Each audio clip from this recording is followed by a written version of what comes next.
man lang equal. Pero si Dobob, boom! Badabog!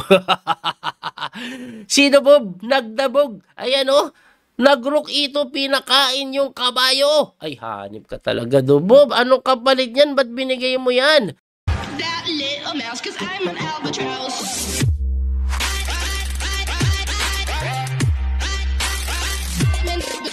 Balikan po natin yung napakagandang laban na nangyari between Grandmaster Magnus Carlsen at Daniil Dubob sa ginanap po na PD World Rapid Team Championship 2024. Ayan, no?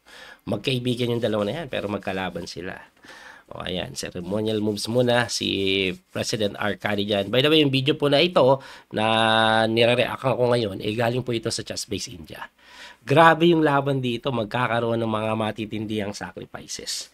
Rapid ang laro, 15 minutes plus 10 seconds increment. Ayan, nagsimula na. So, E4 po ang tinira ni Magnus na sinagot ni Dubob ng E5. Ayun, E4, E5 talaga si Magnus. Knight F3, Knight C6 at malamang Roy Lopez ito. Yun na nga po ang nangyari. Napaka-relax naman nila tumira. Oh, grabe naman. Parang nagpapamanicure lang. Si Dubob, oh, grabe, suabe. Pati pindutak-lak. Anyway, ito po ay Roy Lopez na kung saan sinagot ni Magnus ng D3 lang. Very solid defending the pawn on E4. Nag-iisip si Dubob. By the way, medyo ipapass forward natin na konti yung mga part dyan kasi mabilisan yan eh. Well, actually, si Chess Base India ang nag-pass forward. Anyway, bin-E5, tumakbo yung Bishop and then develop lang sa Bishop C5. Ito pong si Daniil Dubob dito. Oh, team ito eh. Si Nepo, katabi ni Magnus, board 2 niya si Nepo. C3 lang with the idea or intention na magdi-D4 later on. Pwedeng itulak yun. Yan, oh. Yan ang pwedeng gawin. So, si Dubob naman, tamang D6 lang para pagka D4, pwedeng atras lang yung bishop, depensado kahit papano yung E5. Hindi siya persadong kumapture sa D4. Si Magnus naman, may tinanggal pandumi sa ibabaw ng board. At nag-iisip pa rin siya na siya po ay napunta sa castling. Ayun, nag-castling lang si Magnus. Dubob naman nag-iisip. Oops, tumira lang po ng rook to B8. Aba, ginano lang yung tore sa B8, no? Anong plano niya mag-A4? Pero ba't kailangan yung rook B8? Anyway, Magnus nag-knight lang po sa D2 develop lang.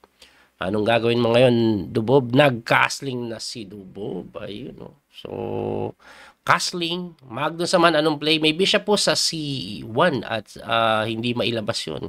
Usually, nagro-rook E1 yan. Ayan, no? Para po yung kabayo, iikot yan. Knight F1, Knight G3. Ganun yung common na ikot niyan. Pero Dubob, aba, inunahan, nag-Knight E7. Going to Knight G6 naman yan.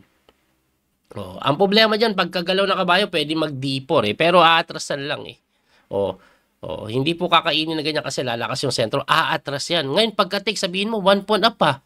Hindi. Kasi, ang gagawin dyan, knight doon, may pressure doon, may kain sa may E5. Astig, no? Kaya ang ginawa ni Magnus, nag-knight F1. Oh, di ba? Tamang ikot-ikot lang si Magnus. Knight F1 lang. Tumira naman po ng knight G6. Ito pong si Daniil Dubob. Ayan na. Para develop na yung bishop, yung kabayo. Magnus naman, H3 lang, preventing yung mga bishop G4 or even knight G4 later on. Binantayan niya na po, sabay tingin lang kay Nepo. Umatras naman yung bishop ni Dubob. Probably magsi-C5 po ito. Common yan eh. Common pawn play sa queen side para mag-expand. Pero si Magnus, uunahan na kita. A4 po ang tinira na hindi pinansin. H3 lang, preventing the pin on G5 or yung talon din sa knight G5, pine-prevent, no? Hindi pinansin yung A4. Tinulak naman ni Magnus, ayaw mong pansinin na umatras lang po yung bishop, of course. Tingin ko mamaya magsi-C5 yan eh. Pero Magnus, bago pa maka-C5, din-E4 na agad. Binubuksan na po agad yung gitna at nag-iisip, tumayo pa si Magnus, oh. Sin-E5 lang ni Dubob eh. Dubob played C5, sige. I-challenge na natin yung gitna ng gusto. O, pag kinapture mo kasi yan, mabubuksan. Pag hindi mo naman i-takes, itutulak yung pawn sa C4 eh. Ang ginawa ni Magnus, knight lang po sa G3. Tamang develop. Aba, pinapakain lang yung C5. Pag kailangan yung C5 pawn, takes lang siguro yan. Anyway, tinulak po ni Dubob eh. tinulak ni Dubob, tatakbo po yan, yun, malamang, nanakbo sa may C2, at ang ending, medyo nagka-space sa queenside si Dubob, nabuksan yung bishop na item, pero ang lakas ng sentro ni Magnus.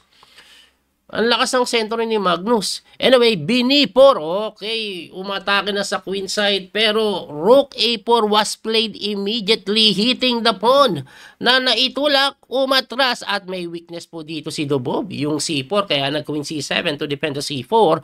Ngayon, pwedeng atakihin yan, marami, Queen E2. Pwede din knight dito siguro. Hindi pa sa ngayon kasi mawawala ng depensa yung D4. Kaya Queen E2 ang ginawa. Tanong, paano mo didepensahan yan, sir? Aba, tumira lang ng bishop E6. Kaso may D5 ba? Anong gagawin mo pagka D5? D5 na nga. Nabuksan yung bishop pero babagsak yung C4. Yan, inatake yung tore. Hindi po pwede queen takes yan kasi may bishop C5 ba? So malamang rook takes yan. Ngayon, bakit hindi ganun kaganda yung rook takes C4? Kasi may kain sa A5. Naiwan kasi. At yun ang gagawin dyan ni Dubob. Kakainin niya po yung A5 pawn, malamang sa malamang. Kina-option lang. Natutuwa ako sa tulak ng pyesa nila. No? Malumanay na malumanay. Grabe si Dubob. Relax lang. No? Tumalon yung kabayo, hitting the pawn on D6. Pero pwedeng kainin yan. Pwedeng depensahan by bishop C5 Pero kina-option ni Dubob. Kasi mawiwik po yung D5 ba? Okay, inatake pa yung kabayo. Sumugod. Inatake po yung reyna at pawn. Kaya kinapture po yan ni Magnus. Siyempre, binawi at ang ending equal ng pawn. Grabe yung nasa F pawn, no? Ayan, yung mga pawn. Pareho sila may double pawn sa F. Pareho may kabayo. Anyway, libre po yung pawn sa F4 pero hindi po pwedeng kainin yan kasi babagsak agad-agad po yung pawn sa may D5 Kaya ang ginawa ni Magnus, ang weird, nag-rook lang po sa may F1. Bakit? Iniiwasan niya po yung rook E8. Kasi yung rook E8, mapapalit yung tore, magkakaroon ng queen A1 atake yun Ganun mangyayari dun Kaya inatake na lang po yung reyna ngayon. Of course, tatakbo po yan. Ang tanong, saan pupunta? Sa queen dito pumunta. Pagtakbo sa queen dito, inaatake yung F4, may depensa pa sa D5. Anong gagawin ni Magnus? Ni Dubob, kinain ni Dubob yung pawn. So ang ending, 1 pawn na pa si Dubob. Pinalit. De 1 pawn up si Dubob. 1 pawn up si Dubob dito. Hindi, may rook D1. Ayun na nga, rook D1. Pag gumala yung knight, bagsak yung pawn sa D6 or sa F4. May bawi. Ayun, may bawi. Anong gagawin ni Dubob? Ayan. Pag umatras kasi yan, kakainin lang, kicking mo man lang equal. Pero si Dubob, boom! Badabog. Si Dubob, nagdabog. Ayan nag-rook ito, pinakain yung kabayo. Ay, hanip ka talaga, Dubob. Anong kapalit yan? Ba't binigay mo yan? May kain pala sa F2 check. Ayun. Tapos may kain pa later on sa B2. Kaya pala ginawa yun.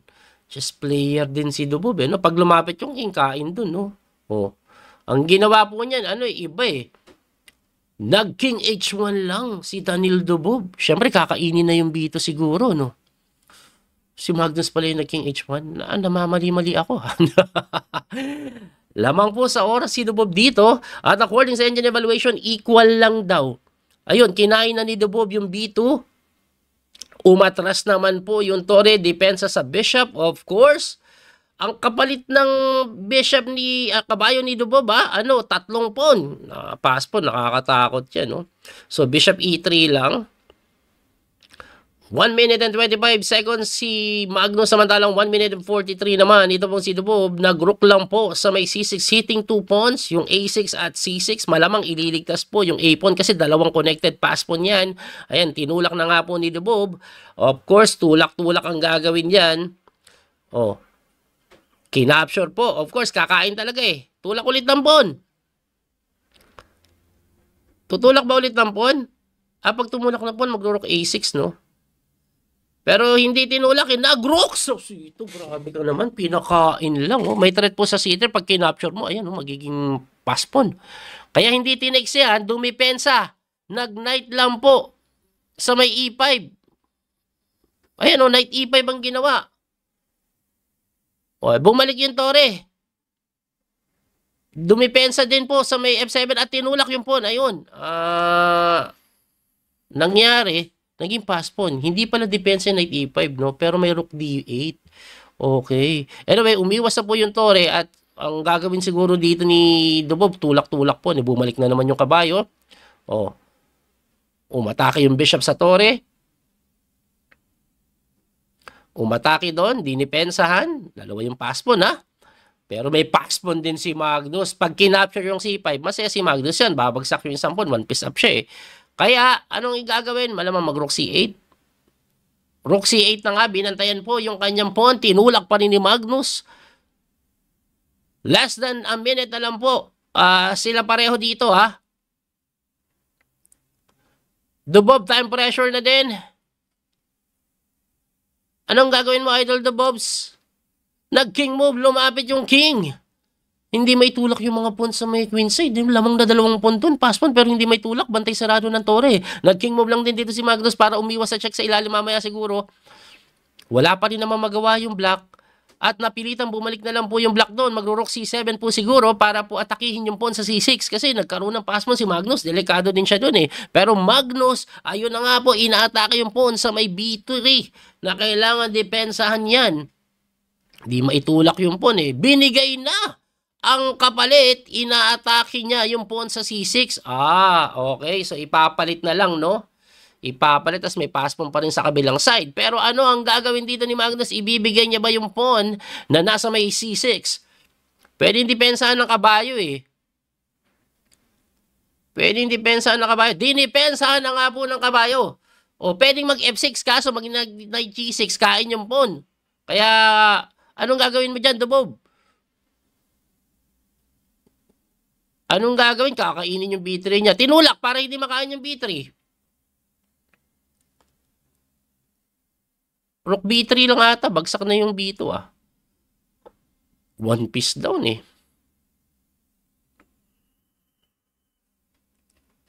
Nag-rook sa may B6. Aba baby, hindi pa rin pala makapag-A push pawn yan. Ang idea niya, rook B7 tingin ko eh.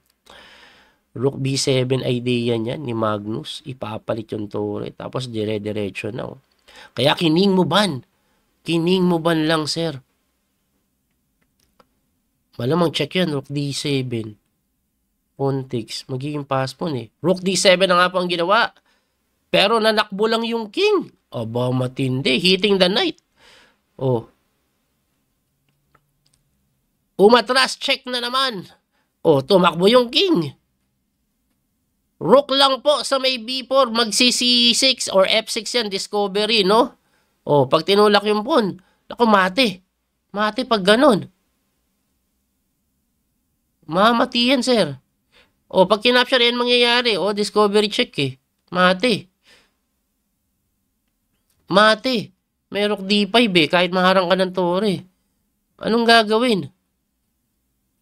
Nag-bishop lang doon. Aba, gusto pang chumek sa G3. Tinulak na nga check. Nanakbo lang. Abo, grabe. Mamatiin pa sa ilalim, oh. Kasi, ang trade niya, kakainin C6. Tapos, Bishop G3, mati sa ilalim. Pero tumalon yung kabayo, depending the C6. Okay, alright. Tumira lang po doon. Check. Sabay G5 lang. Medyo nakakatakot pa, no? Kinain yung tore. Rook lang sa B7 hinahamon. Siyempre, hindi papalit yan. Yan ang huling buhay niya eh. Pag nakapunta sa bakarang kasi yung tore ni Dubo, pwede pa makamate. Segundo-segundo na lang sila. Kinain lang yung F7. Oh, ano nang gagawin? Ano nang gagawin, sir? Tinulak lang yung pawn eh. Oops, mamatihin na. Mamatihin na, sir. Mati ka na, boy. Oh, mati ka na, boy. Pag tinulak mo, check knight eh. Kaya ayun na lang ang ginawa. Pero pagka rook takes, king move, mati ng kabayo. Grabing laban yun. Grabing laban yun. Grabe talaga si Magnus, no? Ibang level. Galing. Anyway, abangan nyo po yung mga video natin na ganito. At marami tayo upload. Mga exciting matches na kung saan magre-react tayo. Maraming pong salamat sa support. God bless po mga kabiyaya. Thank you po. Bye-bye.